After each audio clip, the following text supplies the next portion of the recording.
Assalamualaikum warahmatullahi wabarakatuh. Perkenalkan, nama saya Reski Alpina, NIM STK 120020, Prodi THP, Institut Teknologi Bisnis dan Maritim Balikdiwa, Makassar. Baiklah, pada kesempatan kali ini saya akan melaksanakan tugas midtest kimia pangan dengan menjawab pertanyaan-pertanyaan sebagai berikut. Yang pertama yaitu jelaskan tentang karakteristik kimia air dan bagaimana air dalam bahan pangan, fungsi air dalam komponen bahan pangan, jenis-jenis air dalam bahan pangan, karakteristik air dalam pangan, dan bagaimana air dalam pangan. Air memiliki sifat yang jernih, tidak berwarna, tidak berasa, dan tidak berbau yang terdapat dan diperlukan dalam kehidupan manusia, hewan, dan tumbuhan yang secara kimiawi mengandung hidrogen. Jadi dapat dikatakan bahwa air merupakan suatu senyawa kimia yang sangat stabil. Struktur air antara satu dengan yang lain bergabung melalui ikatan hidrogen yang terbentuk melalui tarik-menarik antara kutub positif dan kutub negatif. Adapun fungsi air dalam komponen bahan pangan, yang pertama sebagai suatu faktor yang berpengaruh terhadap penampakan, tekstur, cita rasa, dan gizi pangan. Kedua, sebagai pendispersi atau pelarut segala komponen kimia dalam bahan pangan. Yang terakhir, jenis-jenis air dalam bahan pangan. 1. Air terkait satu lapisan tunggal atau water monolayer. Air yang terkait dalam bahan pangan melalui ikatan hidrogen atau ikatan ionik dengan komponen bahan pangan. Sulit dihilangkan selama pengeringan dan sulit dibekukan. Membentuk ikatan ionik dengan komponen bahan pangan yang mengion seperti dekritos, multigaram, asam, dan basa. Kedua, air lapisan banyak. Air yang terkait pada molekul air monolayer dan mudah dihilangkan dengan penguapan atau pengeringan air monolayer. Ketiga, air bebas.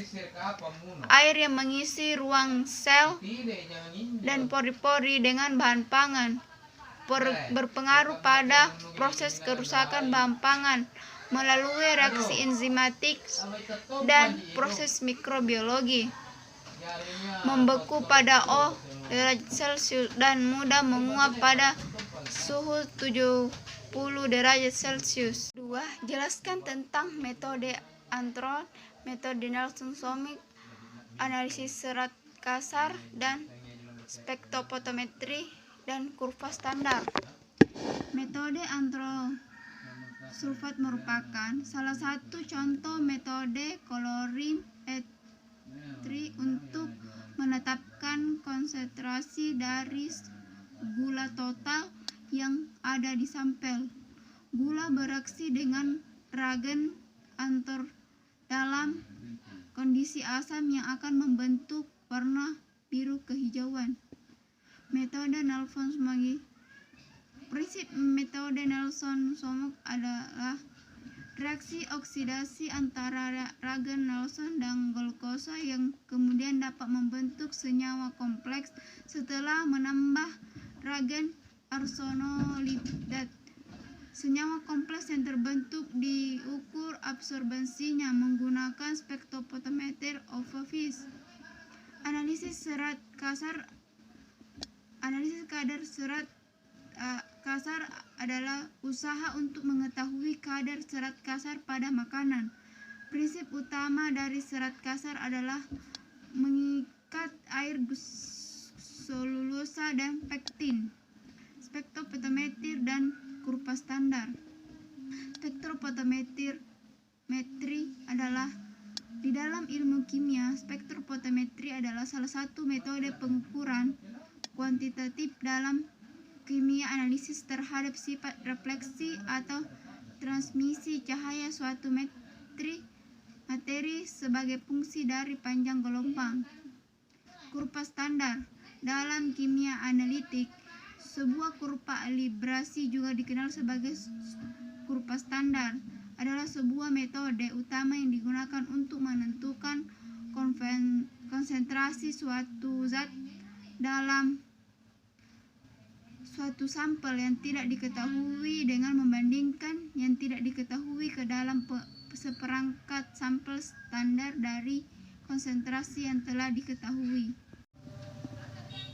Yang ketiga, jelaskan metode yang digunakan pada analisis protein dalam pangan. Analisis protein dalam pangan dapat dilakukan dengan metode Catchlon, digunakan untuk menganalisis kadar protein halus dalam bahan makanan secara tidak langsung, karena dianalisis dengan cara ini adalah kadar nitrogennya. Cara kerjanya meliputi destruksi, destilasi, dan titrasi. Yang keempat, analisis pada metode lemak dalam pangan. Metode yang digunakan untuk menganalisis kadar lemak kasar dalam pakan adalah metode SALT. Proses SALT adalah ekstraksi menggunakan pelarut yang selalu baru, sehingga terjadi ekstraksi kontinu dengan jumlah pelarut konstan dengan adanya pendingin balik. Metode yang kelima, metode yang digunakan pada analisis vitamin, yaitu titrasi iodium juga adalah salah satu metode analisis yang dapat digunakan dalam menghitung kadar vitamin, di mana suatu larutan vitamin sebagai reduktor dioksidasi oleh iodium sesudah vitamin dalam sampel habis teroksidasi. Adapun metode yang keenam, metode yang digunakan pada analisis mineral dalam pangan, yaitu metode AAS, dapat dilakukan dengan cara: 1. Penentuan mineral total, menentukan kadar abu. Yang kedua, penentuan masing-masing komponen mineral pangan, spektrofotometer serapan atom. Sekian yang dapat saya sampaikan mengenai tes kimia pangan. Kurangnya mohon dimaafkan. Wabillahi taufiq. Wassalamualaikum.